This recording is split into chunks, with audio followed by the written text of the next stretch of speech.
Selamat siang, Pak. Ya, oke. Eh, Mungkin kita mulai dengan background dari Captain Hifni, oke. Oke. Boleh cerita pengalaman, kalau nggak salah, Captain Hifni dari Army, US Army atau, Betul, betul, oke. bukan. Actually saya dari Akademi Militer Magelang, Pak. Dari Indonesia. Background pendidikan saya di Indonesia itu di Akademi Militer. Oh, Dan akademi, korps saya infanteri. infantry. Jadi sekarang masih di, Ya, masih, Pak. Saya keluar dari Angkatan Darat tahun 96. Terus kemudian saya dikaryakan di Burak Airlines selama 8 bulan untuk manajemen. Kemudian dari Burak saya dikirim ke Amerika untuk sekolah pilot. oke, Kemudian di Amerika saya sekolah pilot di Business Air Flight Academy. oke. Halo, ya, oke, ya, oke. Dan Uh, ini salah satu tanda ijazah saya dari oke. sana. Dari Indonesia ya? Bukan, dari Amerika. Oh, dari Amerika. Itu dari Iya. itu ijazah Business buat Air pilot. Flight Academy. Business Air Flight Academy. Ah, oke. Oke. Jadi Kapten Hifni bisa naik kapal terbang apa Saya bisa dua. menerbangkan by FAA license, saya bisa menerbangkan semua single engine Aha. karena license saya commercial pilot, single engine dan multi engine. Multi agent, jadi kalau jet bisa atau Belum bisa saya jet. Tapi saya jadi sudah pernah training di United Airlines Training Center, Boeing 737-300, 400 ah. series. Nah, sekarang Kapten Hifni kerja di mana? Saya flight instructor, Oh, flight instructor buat yes. single engine sama itu. Single Itu engine sama twin engine. Saya mulai instructing tahun 98. Pertama saya 98. kerja di Big Red Aircraft Incorporation di Oklahoma City. Saya sebagai checker dan administrator di company, juga flight instructor, ground and flight instructor. Oke. Kemudian di situ saya sekitar 2-3 tahun, saya pindah di Aircraft Service Management, itu Part 91, jadi saya delivery cargo, medical supply di 3 state, Louisiana, Arkansas, Oklahoma City. Jadi Oke. yang saya bawa itu medical supply seperti darah, seperti barang-barang supply, organ supply. Jadi aircraft ini dilengkapi dengan mesin pendingin untuk bawa barang-barang ini ke rumah sakit yang kita distribusi dari Aircraft Service Management. I see. Kemudian saya pindah ke California di American Flyer for a while. Terus sekarang saya di Riverside. Ada Riverside. Ah, Yeah. oke. Um, uh, Kapten Hifni ada sebut ada satu insiden di mana banyak murid Indonesia yang ketipu oleh salah satu flight instruction ya. Jadi yang Tuh. Jadi ngajar begini, itu.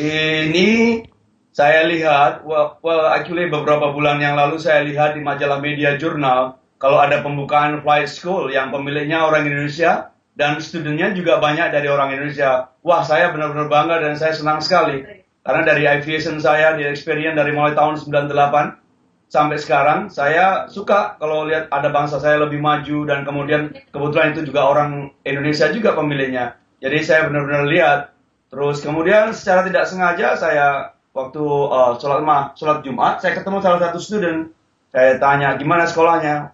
Oh, aduh kapten, sekolahnya nggak karu-karuan. Jadi kita udah terbang nggak lama. Kita disodorin beberapa kontrak yang nggak sesuai dengan perjanjian pertama dan segala macam. Akhirnya saya, udahlah kalian main ke rumah saya.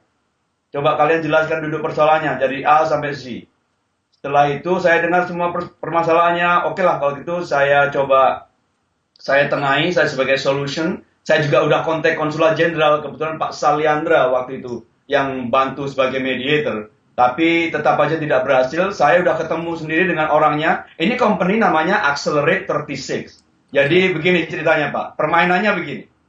Jadi salah satu airline di Indonesia kasih sponsor bahwa ini siswa nanti kalau selesai sekolah mau terbang di tempat situ. Di airline, salah satu airline di Indonesia. Dan kemudian saya sudah kontak juga airline yang namanya Lion Air di Indonesia. Ada namanya Kapten Jarod. Kebetulan satu office dulu dengan saya di Buruk Airline.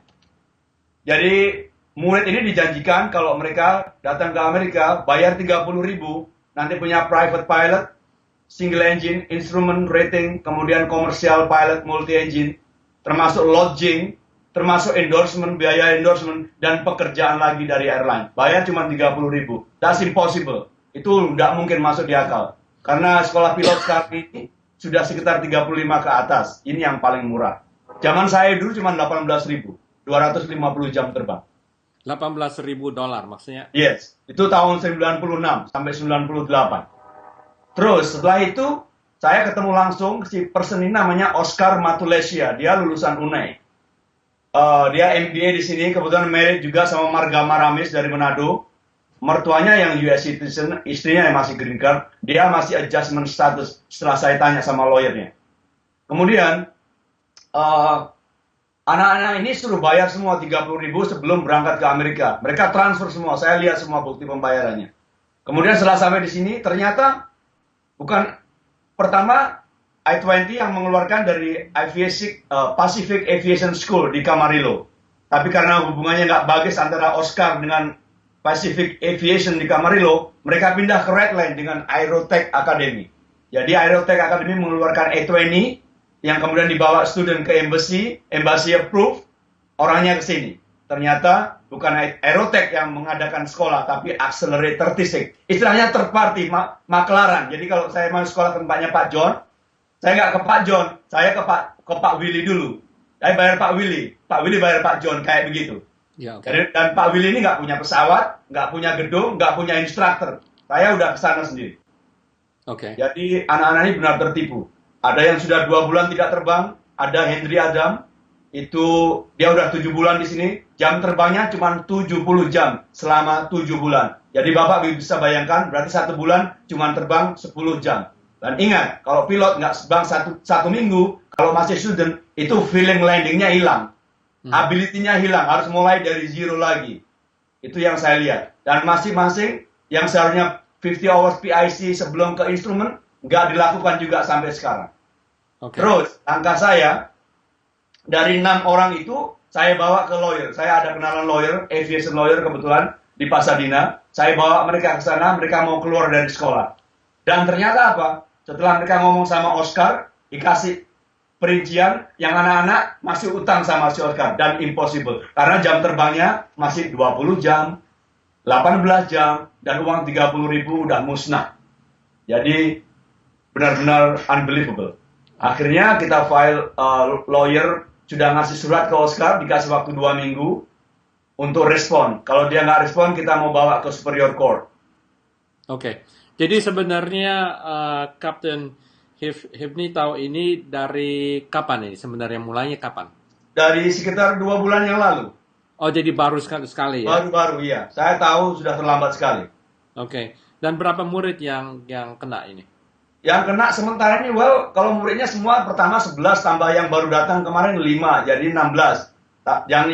Yang sudah keluar sekarang sudah 5. 5. Dan biasanya itu kalau buat dapetin pilot itu biasanya berapa lama? Biasanya sekitar 9 sampai 11 bulan. Saya dulu waktu 11 bulan, tambah sekolah instruktur saya sekitar 2 bulan. Jadi saya habis 13 bulan dulu sekolah. Dan itu berapa jam biasanya untuk Untuk mendapatkan komersial yang kita require, karena di Amerika ini ada 2 macam cara untuk sekolah. Ada yang namanya FAR Part 61, ada FAR Part 141. Jadi orang Indonesia, karena umumnya kita nggak berbahasa Inggris, jadi kita seharusnya pakai yang jamnya banyak. Yang jamnya banyak ini Part 61. Yang 41 itu biasanya untuk British, Swedish, sama Norway. Karena jamnya lebih pendek, license-nya yang didapat sama. Kalau yang Part 61 ini harus 250 jam terbang untuk dapat komersial. Oke. Dan kebanyakan mereka baru 10-20 jam. Ya, paling banter mereka 70 jam, itu pun juga udah 7 bulan. Oke, jadi sebenarnya I-20 mungkin itu hanya buat 7-8 bulan saya rasa ya. Sekitar Absolutely. itu. Jadi mereka gimana? Statusnya udah berapa lama mereka di sini?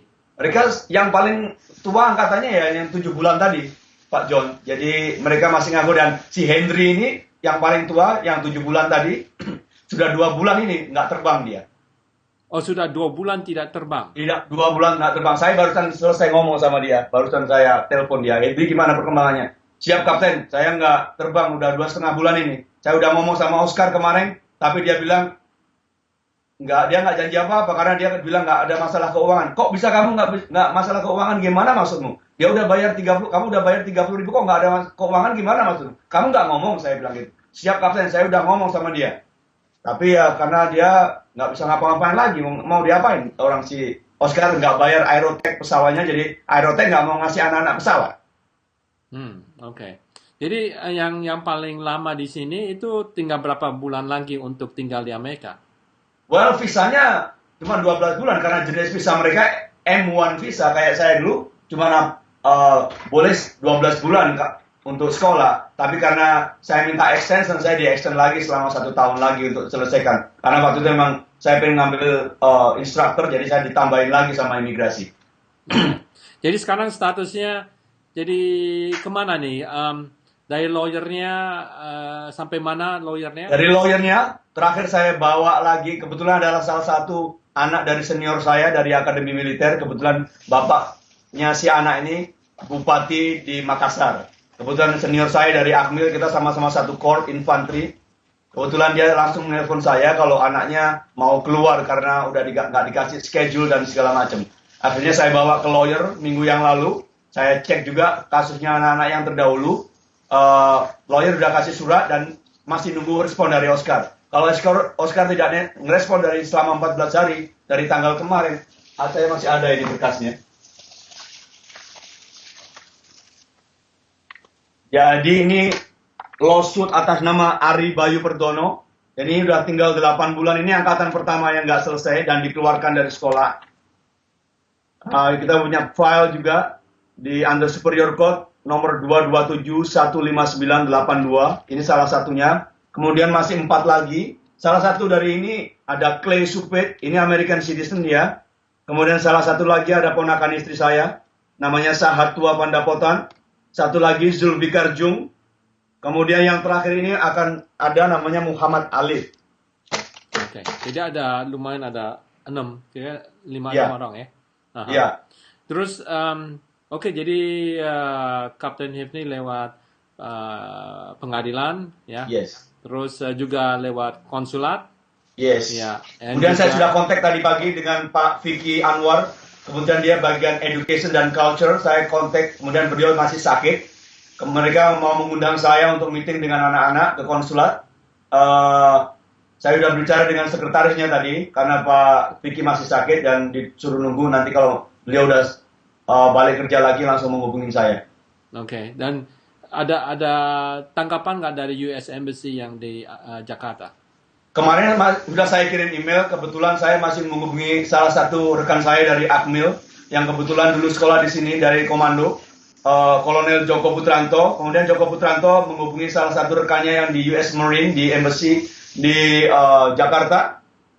Saya sudah tahu nomor teleponnya dan emailnya bagian visa approval. Saya sudah kirim email sama salah satu officer di situ. Saya masih nunggu balasannya supaya di stop pengiriman student atas nama Aerotech Academy dan Under Accelerate 36 yang CEO-nya namanya Oscar Matulesia. Oke, baik. Oke. Dan sampai kita jumpa lagi. Thank you so much Pak John. Saya benar-benar terima kasih atas bantuannya. Semoga hal ini tidak terjadi lagi buat anak-anak kita yang sekolah ke sini, yang semuanya mengeluarkan biaya. Uang $30.000 itu besar sekali. Jangankan bagi orang di Indonesia. Bagi saya yang sudah 14 tahun di sini aja, 30.000 itu aja, susahnya minta ampun untuk nabung segitu banyak. Ini anak-anak untuk masa depan mereka sekolah setengah mati, orang tuanya cari uang setengah mati, dan ternyata di sini terlantarkan seperti ini. Saya nggak pengen sekali lihat begitu. Kalau di Indonesia sudah saya atasi sendiri, karena di sini di Amerika semuanya by law, saya harus follow the law. Oke, saya mengerti. Terima kasih. Terima kasih Pak John. Selamat siang.